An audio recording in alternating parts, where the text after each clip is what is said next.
Hi friends, welcome back. तो आज का हमारा वीडियो है India China dispute. Bangladesh cancel China fund in Sonadia port. India Myanmar submarine deal. इससे पहले कि वीडियो को शुरू करें, please subscribe to our channel और नोटिफिकेशंस के बेल आइकन को क्लिक करें, जिससे आपको हमारे नई वीडियोस के नोटिफिकेशंस मिले। अगर आपको ये वीडियो अच्छा लगे, प्लीज़ लाइक एंड शेयर। चलिए शुरू करते हैं। जय हिंद। देखिए, चीन के राष्ट्रपति को लगता था कि वो गलवान के एरिया में घुस जाएंगे और भारत पे दादागिरी दिखा के वो चले जाएंगे और भारत चुपचाप बर्दाश्त कर लेगा। उन्हें लग रहा था ये 1962 का भारत है, लेकिन ये तो 2020 का है। यहाँ मोदी जी उसका छक्का छुड़ा दिए। अभी वो बेचारा परेशान है कि हम कहां जाके फंस गए। एक के बाद एक बेचारे को टेंशन देखने को मिल रहा है गलवान वाले एरिया में। चीन ने तो पहले ये प्रोपेगेंडा फैलाया और माइक से बताया कि भारतीय सैनिक आप चले जाइए, ठंड का दिन आएगा तो आप यहाँ नहीं रह पाएंगे, आपको ऊंचाई सह नहीं पाएंगे। जबकि भारतीय सैनिकों को तो सहने की आदत थी ऊंचाई। उल्टे हुआ उल्टा, और चाइना के सैनिक ठंड से मर गया। अब तक 40-42 सैनिक चाइना के ठंडा से मर गया। और वो जरा चाइना वाला परेशान है कि भारतीयों को क्यों नहीं कुछ हो रहा है। जबकि भारतीय सैनिकों को तो 1984 से ही और से एक लंबे अरसे से सियाचिन जैसे ठंडे दुर्गम में एवं ऊंचाई पर लड़ने का आदत है। भारतीय सैनिक आधा धंस के भी बर्फ में आराम से ड्यूटी करते हैं। ड्यूटी करना छोड़िए, हम लोग तो 1984 जब टेक्नोलॉजी नहीं रहता तब तो पाकिस्तान को हराए थे ऑपरेशन मेघदूत के द्वारा। तो भारत को एक लंबा अनुभव है, लेकिन चाइनीजों के लिए ये चीज एकदम नया है। उन्हें समझ में नहीं आ रहा है, तो उनके लिए गले की हड्डी बन गई है। चाइनीज सब का ये हाल हो गया है कि अपने साथ एगो सियार लेके घूम रहा है। सब आगे सियार को जला रहा है कि कहीं बर्फ बर्फ होगा तो सियार धंस जाएगा, हम लोग बच जाएंगे। मतलब इतना डर गया सब। चाइनीजों में ये डर खत्म करने के लिए चाइना की सेना ने आदेश दिया है कि सुबह दोपहर शाम 3 टाइम अपना राष्ट्रीय गान गाओ, चाओ माओ जो गाता है सब, ताकि थोड़ा उत्साह बढ़े। और भारतीयों को देखो कैसे डट के खड़े हैं, आधा बर्फ में धंस के सियार लेके घूम रहा है। इन लोग को समझ में नहीं आ रहा, इनका प्रोपेगेंडा अब चलेगा भारत के ऊपर।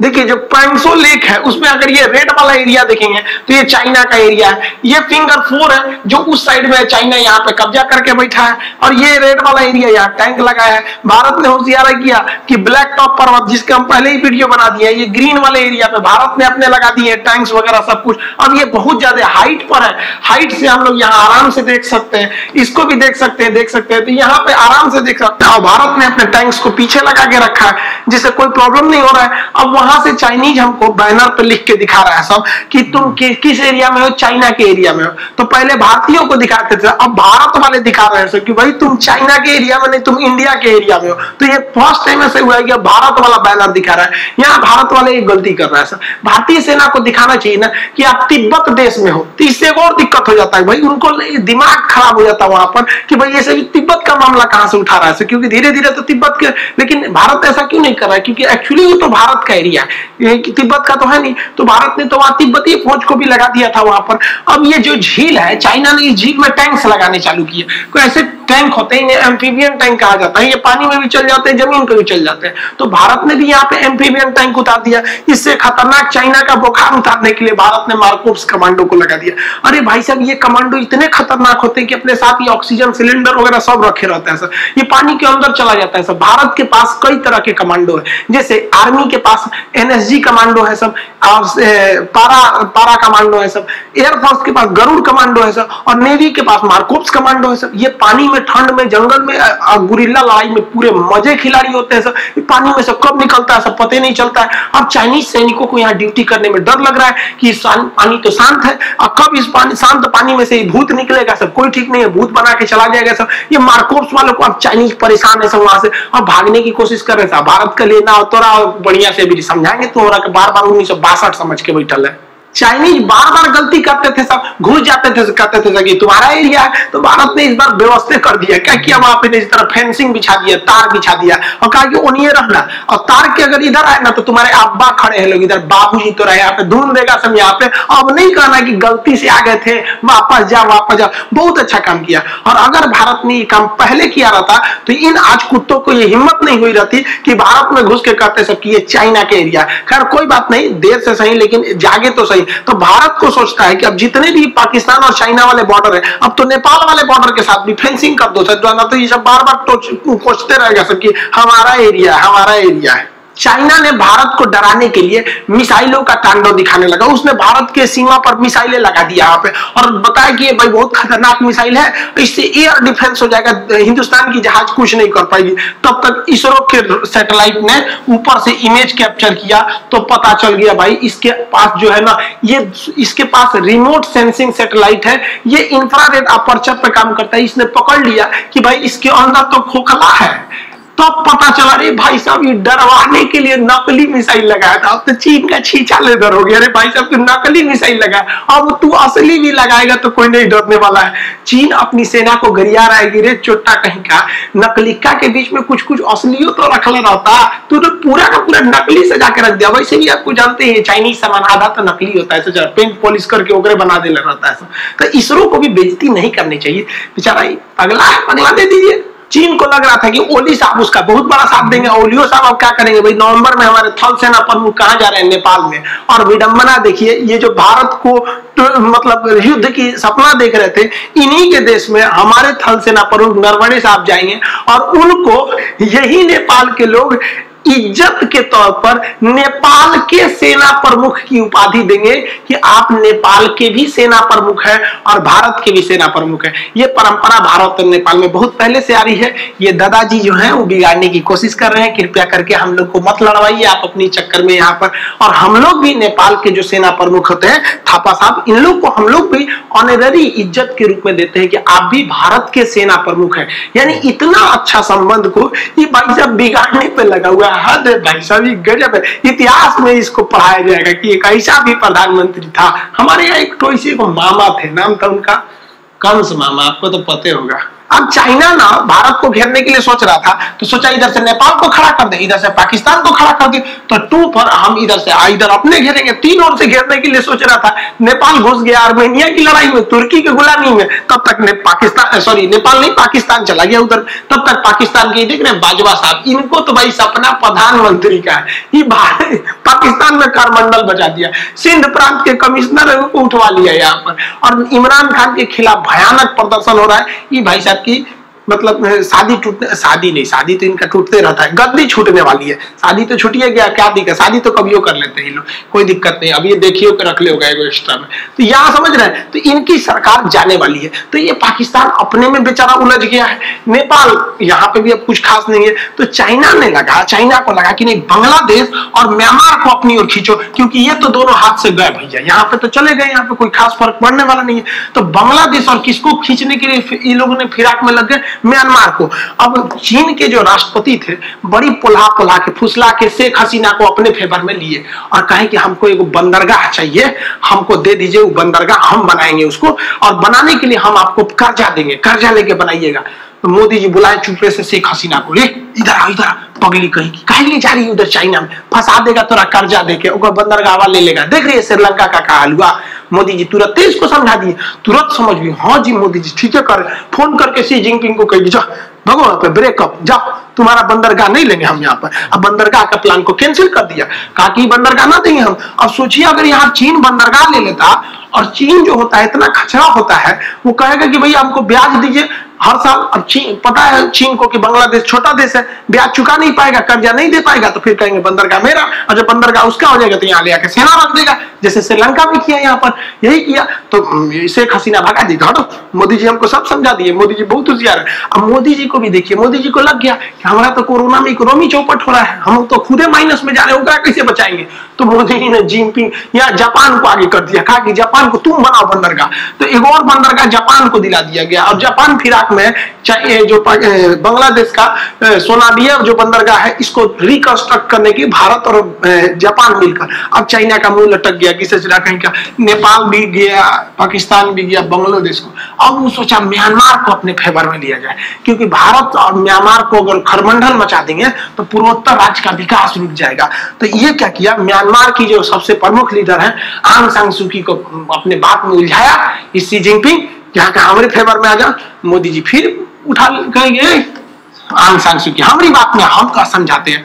मोदी जी महिला उला को बड़ी अच्छा से समझा लेते हैं। वो ओली जो है ना नेपाल वाला पुरुष है ना, तो मोदी जी ओकरो समझा दिए जाते, वो भी मान गया रहता। महिला उला को समझा देते हैं मोदी जी, बहुत होशियार है। कहेंगे पगली कहेंगे कोई जी चाइना के फेवर में जा रही है। चाइना ने इसको पनडुब्बी देने के लिए कर रहा था, तो मोदी जी को लगा कि जो पनडुब्बी देगा तो फिर हथियार भी देगा, पनडुब्बिया खाली थोड़े चलाएगा, उसमें टॉर्पीडो मिसाइल उसाइल लगेगा कि नहीं। तो मोदी जी समझा दिए कि हमसे ले ले, हमसे तुम भाड़ा पे ले ले। तो हद है मोदी जी को, देखो भाड़ा पे पनडुब्बी बेच दिया आदमी गजब। हम पिछले 2 महीना से चिल्ला रहे हैं मोदी जी ईएमआई पे ब्रह्मोस मिसाइल दीजिए वियतनाम को।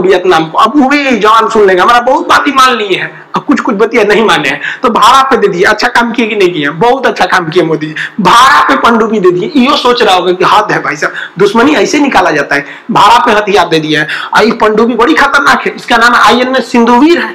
ये 300 मीटर नीचे जा सकती है, सोचिए इतना नीचे चली जाएगी कि किसी चीज की पकड़ में ही नहीं आएगी। और इसकी स्पीड लगभग 18 नॉट रहेगी, मतलब लगभग मान के चलिए 30 किलोमीटर 30 के स्पीड से चलेगी। तो पानी के अंदर 30 का स्पीड बहुत होता है, और ये 45 दिन तक अंदर ही रह सकती है, इतना खतरनाक है ये पनडुब्बी। और ये अंदर मिसाइल मार सकती है, देखिए पानी के अंदर मिसाइल मार देगी जो सच रहे आप। अब भारत ने किसको भाड़ा पे दे दिया?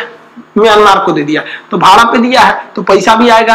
अब भाई मिसाइल भारत से ना खरीदेगा, इसको दूसर का मिसाइल में लगभग नहीं करेगा। अब आप कहेंगे दूसर का चीज दूसर में लगेगा। यहाँ पे मान लीजिए इसे आईफोन का मोबाइल लेते हैं, कहिएगा सैमसंग का चार्जर घुसबे नहीं करेगा भाई, जिसका लिए है उसी का ना चलेगा। इसमें मिसाइल के अलावा इसमें टारपीडो भी लगाए जाएंगे। भाई टारपीडो किसे कहते हैं? मिसाइल तो बाहर निकल के मारती है, टारपीडो पनडुब्बी के अंदर मार देती है, अंदर जाके दूसरे जहाज का पेंदी फोड़ देती है, डूब जाता है। म्यांमार को ये भी दे दिया गया। पनडुब्बियां जो होती है ना पेरिस्कोप की मदद से बाहर देख लेती है सब। जैसे ये दिख रहे हैं पनडुब्बी के अंदर का, ये पेरिस्कोप से भाई देख रहा है, पेरिस्कोप थोड़ा सा बाहर निकला रहता है और बाहर से देख के दुश्मन की जहाजों पे निशाना लगाकर और टारपीडो से हमला कर दिया जाता है। इसका सबसे भयानक उपयोग किया था द्वितीय विश्व युद्ध में हिटलर ने। अमेरिका की तो ज्यादातर जहाजों को ध्वस्त कर दिया था, इतना भयानक ध्वस्त किया था कि अमेरिका ने आदेश दिया था कि सारी जहाजें ग्रुप में चले सब, नहीं तो मार के गिरा दे रहा है। तो अब वो ग्रुप में खोज के मार के गिरा देता था कि कौन मेन जहाज है, जर्मनी मार के गिरा देता था। तो पनडुब्बियों को हम साइलेंट किलर के नाम से जानते हैं, लेकिन इसकी खराबी क्या होती है? इसमें जगह बहुत कम होता है। देखिए कितना कंजस्टेड है। ये हरा रंग का देख रहे हैं मिसाइल है, यही टारपीडो है, पानी के अंदर चलता है। ये भी टारपीडो है, ये सब टारपीडो है। तो उसके बीच में खाली जगह है, भाई लोग योगा कर रहे हैं, जरूरी है आप लोग स्वस्थ रहने के लिए, क्योंकि पानी के अंदर रहते हैं।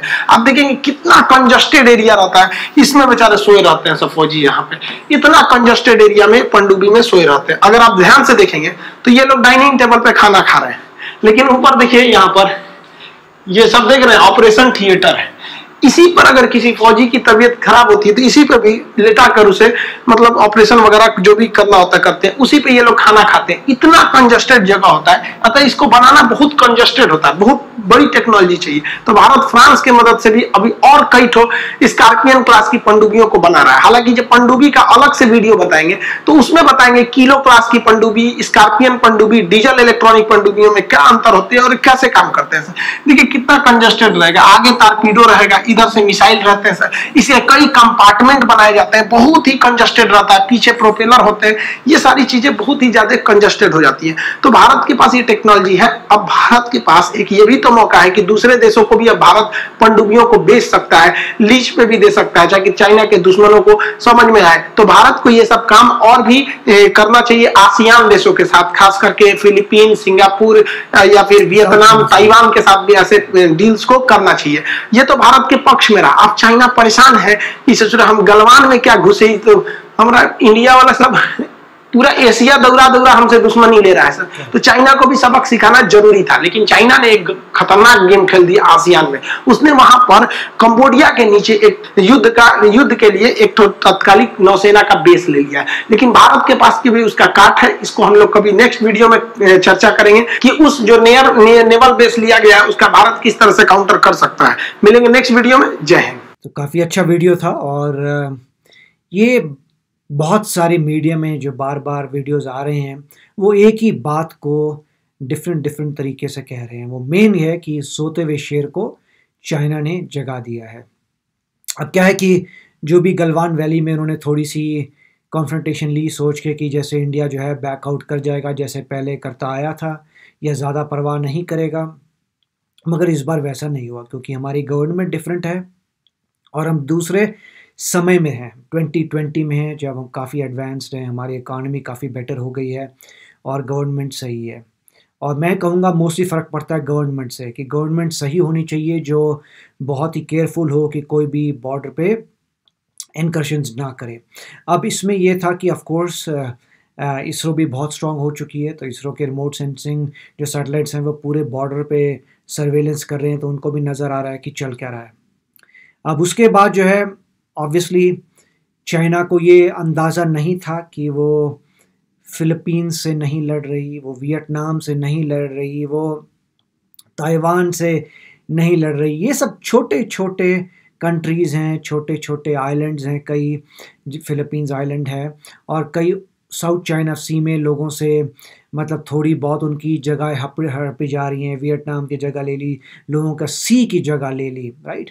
तो चाइना को शायद ये रियलाइज़ नहीं हुआ था कि इंडिया जो है बहुत बड़ी कंट्री है। अगर चाइना नंबर 2 है नॉमिनल जीडीपी में, तो इंडिया 5th है। और अगर हम जीडीपी देखते हैं विदाउट नॉमिनल, तो आपको दिखता है कि इंडिया 3rd है। तो अगर इतनी स्ट्रॉन्ग कंट्री, आपकी कंट्री में 1.3 समथिंग बिलियन है, हमारी कंट्री में भी 1.3 बिलियन है, अगर इंडिया इतनी बड़ी कंट्री है, तो उससे अगर कोई लेता है इस तरीके का कॉन्फ्रंटेशन, तो रिजल्ट तो डेंजरस होना ही था। और वही वो देख रहे हैं कि अब ये क्या पंगा ले लिया। अब इंडिया जो है अकेले जो है नहीं अटैक कर रही, सारे एलाइज आ गए हैं। सबसे बड़ी इशू जो है वो क्वाड की हो चुकी है, कि यूएस का तो पहले ही से प्रॉब्लम थी, मगर अब ऑस्ट्रेलिया, जापान भी साथ में आ गए हैं चाइना के अगेंस्ट। अब उसके बाद जो मेन पॉइंट था कि हम चाइना का ट्रेंड देख रहे थे कि वो लोगों को लोन देते थे, और जब लोन पूरा नहीं होता था तो पूरा का पूरा कब्जा कर लेते उन पोर्ट्स पे। तो वही यहाँ पे जो है कि अच्छी बात है कि बांग्लादेश को जो वो पहले प्लानिंग थी कि पोर्ट बनाएंगे, बहुत अच्छा है कि इंडिया ने प्रेशर किया होगा और बताया होगा कि वो तरीका सही नहीं है, चाइना से तुम्हें डील नहीं करना, क्योंकि चाइना जो है अल्टीमेटली तुम्हारा पोर्ट ले लेगा, वहाँ पे काफ़ी सारे अपनी बेस बना देगा। उससे बेटर यही है कि इंडिया और जापान जो है तुम्हें हेल्प करेंगे। जापान चैम्पियन है इन चीज़ों का, और जापान जो है वो डेफिनेटली आपको हेल्प करेगा। और आपने पिछले वीडियो में देखा ही होगा जो मैं कह रहा था कि मुझे पता नहीं कि जापान का जो है जीडीपी इंडिया से बड़ा है नहीं, और आंसर ये था कि यस, बोथ जर्मनी और जापान का जो नॉमिनल जीडीपी है इंडिया से बड़ा है। बट जहाँ तक मेरा फोरकास्ट है कि आप 5-10 साल आगे जाइए, वो सब चेंज हो जाएगा, इंडिया काफ़ी आगे निकल जाएगा। अब पॉइंट ये है कि जब आप जापान को हेल्प कर रहे हैं, आप कह रहे हैं अच्छा ऐसा है कि ये पोर्ट जो है जॉइंटली जापान करेगा, जापान की मोस्टली कैपिटल इन्वेस्टमेंट भी लगेगी, जापान की एक्सपर्टाइज भी है, तो उससे क्या है कि फेवरेबल रेट्स में बांग्लादेश को वो काम हो गया। अगर बांग्लादेश वो सिर्फ जापान से करता अकेले तो उसको डिस्काउंट नहीं मिलते। अब इंडिया के साथ जा रहा है तो उसको फेवरेबल टर्म्स मिल रहे होंगे, इसलिए बांग्लादेश ने कहा ठीक है, डेमोक्रेटिक कंट्री से डील करना बेटर है। तो ये एक बहुत अच्छी डेवलपमेंट है। और दूसरी जो म्यांमार की बात थी, वहाँ पर भी जो रेंट में दी हैं सबमरीन्स, वो भी बहुत अच्छी बात है, और ये बहुत ही कॉमन है। इंडिया ने कई चीज़ें जो हैं डिफरेंट कंट्रीज से भी रेंट पे ले चुके हैं। मेरे ख्याल से मैंने कुछ न्यूज़ देखी थी जिसमें इंडिया कुछ नेवी के वेसल्स रेंट पे लेता है शायद रशिया से। तो ये कोई नई बात नहीं है, रेंटिंग बहुत होती है, और इसी तरीके से इंडिया ने जो अपना सबमरीन रेंट पे दे दिया होगा, दैट इज़ रियली गुड। और म्यांमार जो पास ही है उसको भी यही बात की होगी कि बेटर है कि आप डेमोक्रेटिक कंट्री से डील करें रादर दैन कम्युनिस्ट कंट्री से, उससे जो है आप सेफ रहेंगे, और इंडिया जो है कभी किसी पे पहले वार नहीं करता। अब चाइना के जो बात हुई थी पैंगोंग लेक के बारे में, तो अगर उनने एम्फीबियन टैंक्स लगा दिए वो बड़ी बात नहीं है। आई एम श्योर इंडिया के पास भी एम्फीबियम टैंक्स बहुत आसानी से होंगे, बहुत पुरानी टेक्नोलॉजी है, कोई नई नहीं है। एम्फीबियम टैंक्स होना बहुत समय से है, तो मेरे ख्याल से डेफिनेटली इंडिया के पास भी होंगे। मगर इस वक्त जो है उन्होंने जो स्मॉल या कमांडोज़ को रेडी किया, दैट इज़ ग्रेट, क्योंकि वो दिखाने के लिए है कि कमांडोज़ ज़्यादा मोबाइल हैं, बहुत तेज़ी से जा सकते हैं, और तुम्हारे जो एम्फीबियन टैंक्स हैं उनको भी उड़ा सकते हैं। तो कि वो तो पानी के अंदर छुपे रहेंगे, वो तुम्हारे टैंक पे जाके बॉम्ब प्लांट कर सकते हैं, पूरा का पूरा टैंक उड़ सकता है। मतलब ह्यूमन बींग्स के जो कमांडोज़ का यही बेनिफिट है कि वो अंडर द ग्राउंड जाएंगे, टैंक की सरफेस पे अपने डायनामाइट्स वगैरह जो बॉम्ब्स होते हैं चिपका देंगे, दूर आएंगे डेटोनेट कर देंगे, तो उससे जो है आपको पता भी नहीं चलेगा आपको हिट किसने किया। और ये भी बात सही है कि इंडिया जो है हाई ऑल्टीट्यूड वॉरफेयर में स्ट्रॉन्गर है, तो मेरे ख्याल से चाइना को पता चल रहा है कि उन्होंने एक बखेड़ा ले लिया है और ये बखेड़ा जो है हो सकता है लंबा चलेगा। इससे इंडिया को भी एक अपॉर्चुनिटी मिल रही है अपनी आर्मी को, अपनी आर्म्ड सर्विसेज को, जो मैं आर्मी कह रहा हूँ मतलब आर्म्ड सर्विसेज, आर्मी, नेवी और एयरफोर्स को स्ट्रॉन्ग करने का एक बहुत ज़बरदस्त रिजॉल्व मिलेगा, एक मौका मिलेगा और इंडिया जो है बहुत ही ज़बरदस्त से वेपनाइज करेगी अब। और तो ये सब मतलब जो भी है इसमें काफ़ी शक्ति लगती है कि जीडीपी देखें तो ऑफ कोर्स चाइना का जीडीपी 5 टाइम्स ज़्यादा है, मगर इंडिया भी पीछे नहीं है। और जिस तरीके से लोग जो हैं एक्ट करेंगे, सिर्फ एक आर्म्ड सर्विसेज की बात नहीं है कि सिर्फ आर्मी एक्ट करेगी, आर्म्ड सर्विसेज ही एक्ट करेंगी, ये पॉइंट है, सिविलियंस भी एक्ट करेंगे। सिविलियन कैसे एक्ट कर रहे हैं? वो चाइना का माल ना खरीद के एक्ट कर रहे हैं। अगर हम आपका माल नहीं खरीदेंगे तो आपकी इकॉनमी डूबेगी, जिस तरीके से अभी हमने किया था हुआवे के बारे में और उसके बाद शाओमी के बारे में। तो अगर ये सब फ़ोन जो हैं जो खरीदना बंद कर दें तो उनको लॉस होगा।